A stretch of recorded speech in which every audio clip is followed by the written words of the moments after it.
امریکہ میں غیر قانونی طور پہ مقیم افراد کو ملک بدر کرنے کے لیے آپریشن کا آغاز ہو گیا ہے، لیکن اب تک پکڑ دھکڑ کے کم ہی واقعات سامنے آئے ہیں۔ نیو یارک، شکاگو اور لاس اینجلس سمیت امریکہ کے 9 شہروں میں امیگریشن حکام نے چھاپے مارے ہیں۔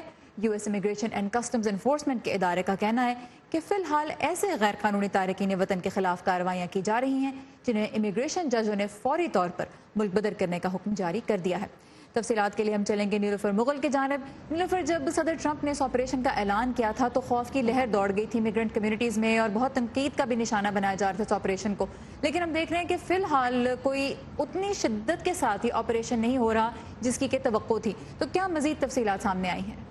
جی سارا، بالکل پکڑ دھکڑ کے جو واقعات ہیں وہ کم ہی دیکھنے میں آ رہے ہیں، لیکن کچھ ایسے شہروں میں جیسے نیو یارک ہے، بالٹیمور ہے، اٹلانٹا، میامی، جہاں پر تارکین وطن کو حراست میں لیے جانے کا ڈر تھا، وہاں پر مقامی جو چرچ ہیں اور وہ کلاں ہے وہ امیگریشن جو تارکین وطن ہیں ان کو پناہ گاہیں فراہم کرتے رہے اور انہیں یہ کہتے رہے کہ وہ اس وقت تک جو امیگریشن ایجنٹس ہیں ان کے لیے دروازہ نہ کھولے جب تک کہ ان کے لیے وارنٹ گرفتاری جاری نہ کیا جائے، اور اس کے علاوہ وہ کسی وکیل کی غیر موجودگی میں کسی کاغذ پر بھی دستخط نہ کریں۔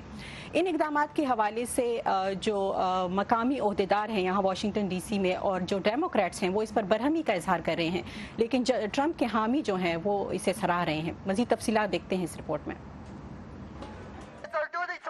چھاپوں کے خلاف اتوار کے روز نیو یارک میں مظاہرہ ہوا۔ چھاپے اور چھاپوں کی دھمکیوں سے ہماری کمیونٹیز میں خوف پھیلایا جا رہا ہے، یہی ان کا مقصد بھی ہے تاکہ لوگ گھروں سے باہر نکلنے کو محفوظ نہ سمجھیں۔ امریکی ریاست کیلیفورنیا کے شہر سین فرانسسکو میں جمعے کے روز میئر لندن بریڈ نے اس عزم کا اظہار کیا کہ ان کا شہر ٹرمپ انتظامیہ کے منصوبوں کے برخلاف غیر قانونی تارکین وطن کے لیے محفوظ پناہ گاہ بنا رہے گا۔ کیلیفورنیا کے شہر سین دیاگو میں میکسیکو کے ساتھ سرحد کے قریب جمعے کے روز مظاہرین نے سرحد پر ریلی نکالی، جبکہ واشنگٹن میں کانگریس کے ارکان نے پچھلے چند ماہ کے دوران سرحد عبور کرنے والوں کے لیے قائم حراستی مراکز کی صورتحال کو غیر محفوظ قرار دیا ہے۔ بے گناہ خواتین اور خاندانوں کو پکڑنے کی پالیسی غیر ضروری ہے جنہوں نے کسی کو نقصان نہیں پہنچایا، وہ امریکہ میں قانونی طور پر پناہ کے متلاشی ہیں۔ امریکی حکام کا کہنا ہے کہ انہیں غیر قانونی طور پر سرحد عبور کرنے کے واقعات پر تشویش ہے۔ ہر ماہ تقریباً 1 لاکھ لوگ غیر قانونی طور پر امریکہ میں داخل ہونے کی کوشش کر رہے ہیں۔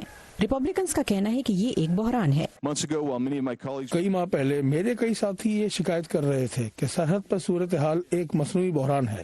ہم فوری اقدامات پر زور دے رہے تھے کیونکہ حالات خوفناک تھے، تعداد حد سے زیادہ تھی۔ صدر کے حامیوں کا کہنا ہے کہ کانگریس کو پناہ کے قوانین میں خامیوں کو درست کرنا چاہیے۔ ناقدین کا کہنا ہے کہ سسٹم ٹوٹ پھوٹ کا شکار ہے اور اس پر نظر ثانی کی ضرورت ہے۔